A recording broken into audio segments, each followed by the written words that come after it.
Hey my dear friend, in this tutorial you will learn set a custom ringtone on your Android phone. If you are new here to my channel, consider to subscribing. Let's jump right in. First take your phone, then go to settings.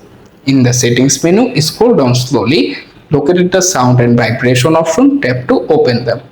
After this page is open, scroll down again, find the ringtone option, click to open the page.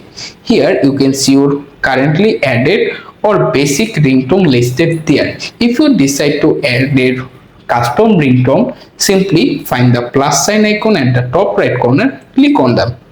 After this is sound picker page is open. Here you can see all of the saved music listed there. Simply scroll through the page.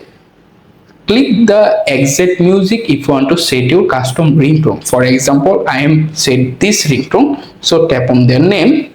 After it's selected, tap on done.